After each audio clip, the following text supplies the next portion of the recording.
Well, hello. We're gonna do some fluid art today.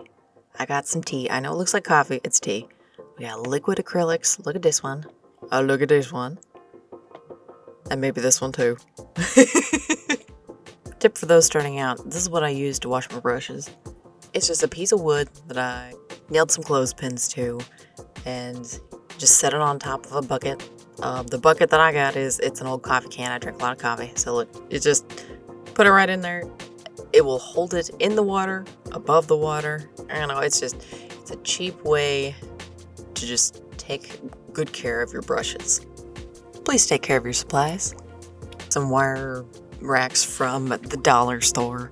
I have a whole bunch of them because I use them for all sorts of stuff. We're gonna use them to keep this nice canvas off of the ground. Oh, little curl there. Get out the first liquid acrylic. Most of these are liquid acrylics. I don't think the brand matters. I'm just playing with what I got. I have some. I have no idea where they came from. Probably clearance in one of the big box stores like Michael's or something. Who knows? And at this point, I am an art hoarder, but I actually use the supplies that I have. So, I don't feel too bad about being the art hoarder.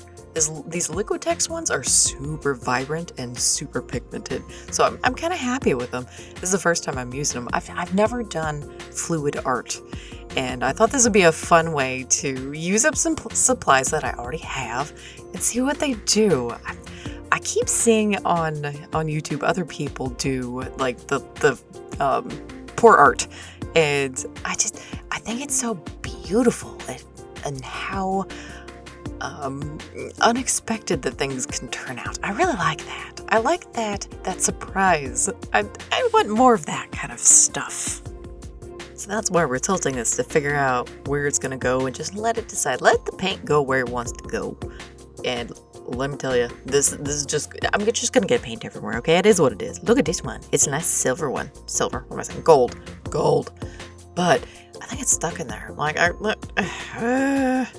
don't know how old this is. I think I bought this new from Hobby Lobby, but look, can't use it, so we'll get out a paintbrush. We'll find a way to put it on the canvas. It doesn't have to be with the stopper. It's fine.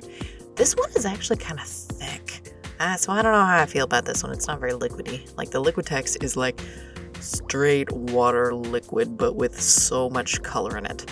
But that Amsterdam version was definitely a bit thicker. Plus, it's kind of cool to see how all the different textures react on their own and how they interact and move around. And we'll just see how it's gonna go. Roo! Why are you barking? I don't have a plan for this. I'm just gonna keep adding paint. This bottle's out. I'm gonna shake it on there. You did not go to waste. You are loved. No worries, more.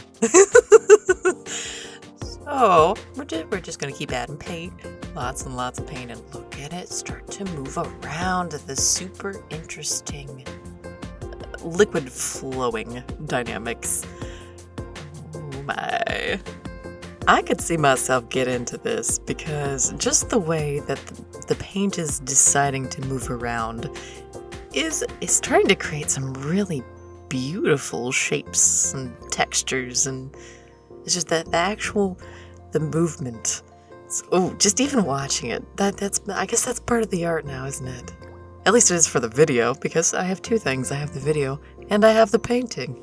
Has anybody else played around with fluid dynamics software where you can test the forces inside of an object? Like if you're going to put sand inside of a cylindrical tube, see what happens. I have no idea why this is making me think of those softwares. Ooh, look at this white paint. We're gonna see what this does. Oh, we got escapey paint. It's just going everywhere. I told you, paint is gonna get everywhere. What I use as a backdrop a lot of times is paper shopping bags that I've ripped open and ironed flat like a psycho. I don't know if anybody else does that, but it's like a nice neutral brown tone that doesn't disrupt the color and tonal values of the paints, especially when I go crazy colors. Like, I mean, look at that blue and how much it sticks out. That blue and that yellow kind of pop. It might have been affected if I had used a black or a white background. It just might have not worked so good. So that neutral mid-tone brown is a very nice background color. So I'm going to keep asking for paper bags when I go to the grocery store so that I can keep using them as backgrounds. It is the cheapest paper background I've found so far. What from Aldi's is like Was it 6 cents? Ooh, tap, tap, tap, tap, tap, tap, tap, tap, tap, tap, tap, tap, tap, tap, tap. You can fight me.